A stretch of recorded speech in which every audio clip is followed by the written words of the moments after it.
Hey guys, what's up? My name is Shanwin and today, alika't pag-usapan natin itong pagka-dumbfounded di umano ni Senator Mig Zubiri, no? Sa nangyari today or kahapon na kudeta daw sa loob ng Senado. Okay. I'm not sure if alam niyang mangyayari yon. Okay? And I'm not sure kung etong si Senator Cheese Escudero um, hindi niya rin expected na mangyayari yun kahapon. Kasi maraming nagsasabi, I saw it from the comments, na what's the name of the wife? Si Heart Evangelista was already there, no, to witness the oath-taking of Cheese Escudero as the new Senate President. Anyway, so panoorin muna natin itong video na to. Then later on, we're going to look at yung mga faces na di umano ng iwan sa ere dito kay Senator Mig Zubiri. Some people call it Trinidor daw. Trinidor daw itong si Zubiri ng mga kapwa niya. No. Everybody can use different words, no?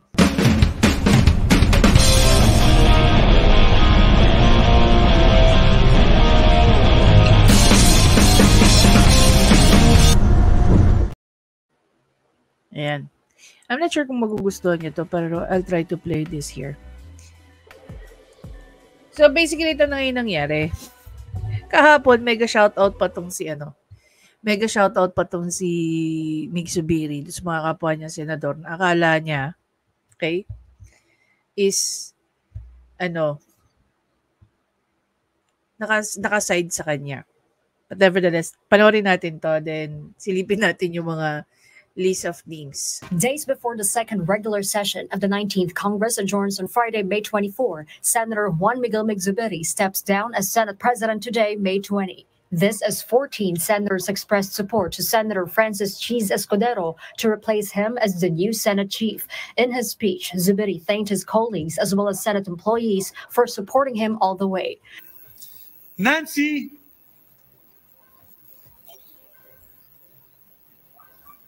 who's been loyal from day one as a friend, never waving. Thank you, my dear. I love you dearly and your family. Sherwin, my kumpadre.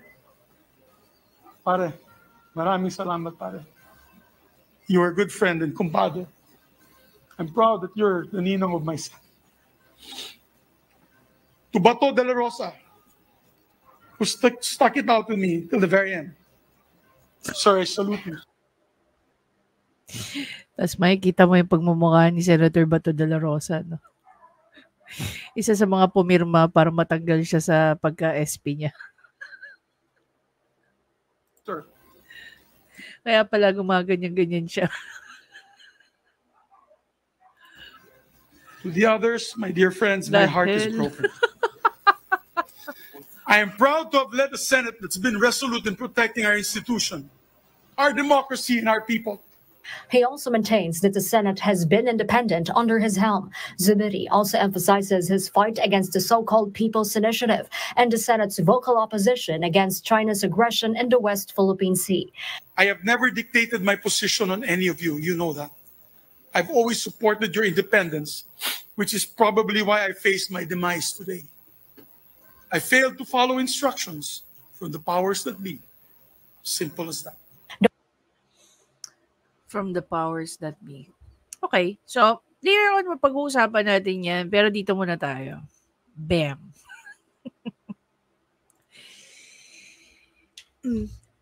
Ito yung ako, para sa akin, I don't know with you guys, no?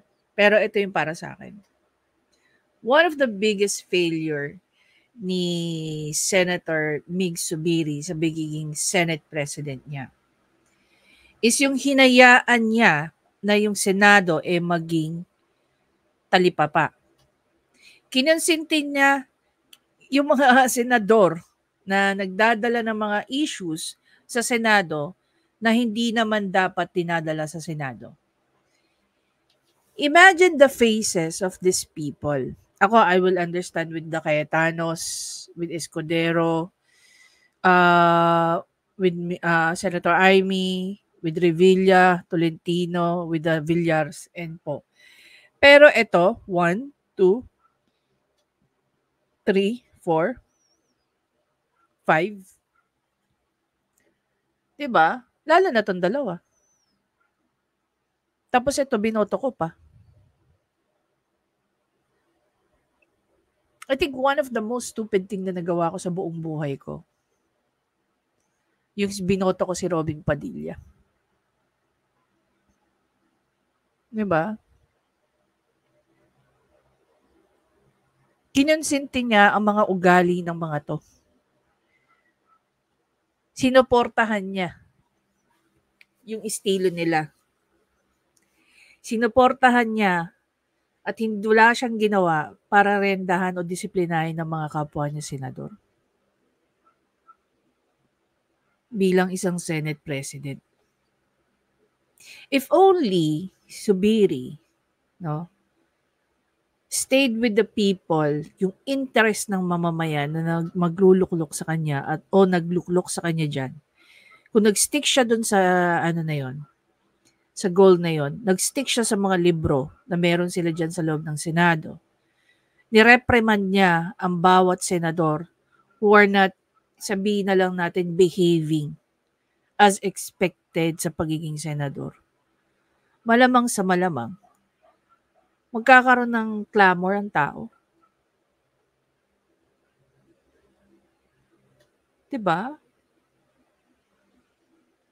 Yung mga sabihin na lang natin, yung very active sa social media, who's making comments about, political scene. Sobrang tahimik nila. Alam mo kung bakit, Senator Zubiri? Because nilagay mo yung sarili mo sa posisyon na yan. Binigyan mo ng rason ang taong bayan na mapalitan ka. Dahil wala kang ginagawa para rendahan mo rin yung mga kasama mo dyan. Imagine the pressure coming from Senator Mig Zubiri. Di umano meron daw mas makapangyarihan sa kanya who's putting pressure on him since People's Initiative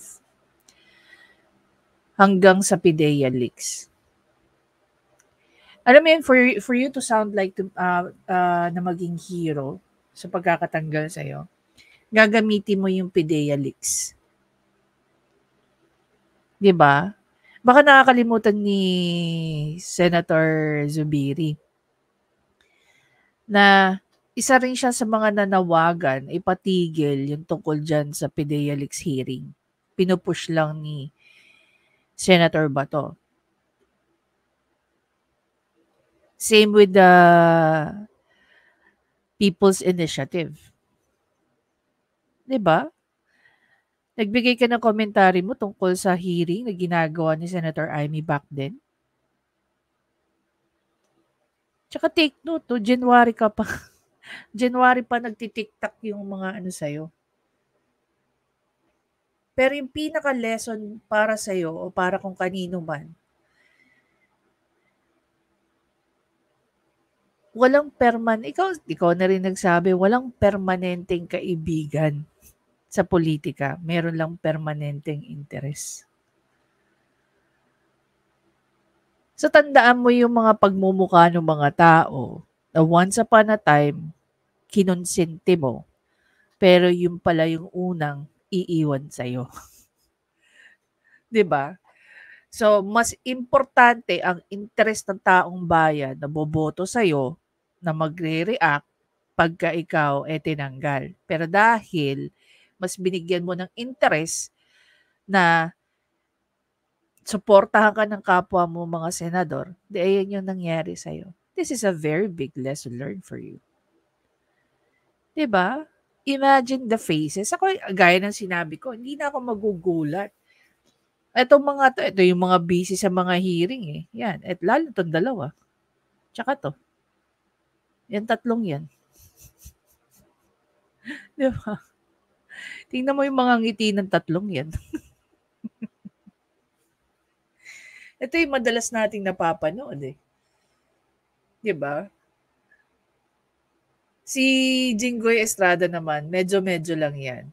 Pero itong dalawa, ibang klase yung mga ano nito eh. Ibang klase ang karakas nitong dalawang to eh. No, ni Tulfo at ni Padilla. Anyway, so hindi lang yan dapat lesson learned para kay Subiri. Dapat by now, bawat politiko, mag-stick po kayo sa interes ng taong bayan.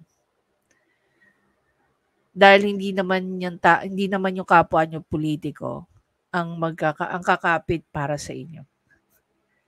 Kami pa rin ang ending nyo. 'Di ba? Para sa akin, kung ako boboto, most probably ako yung pang 16 dyan. Tama lang na matanggal ka. Kasi the more you continue to sit as the Senate President, hindi ko na alam from talipapa ano na yung susunod na maging ang Senado. 'Di ba?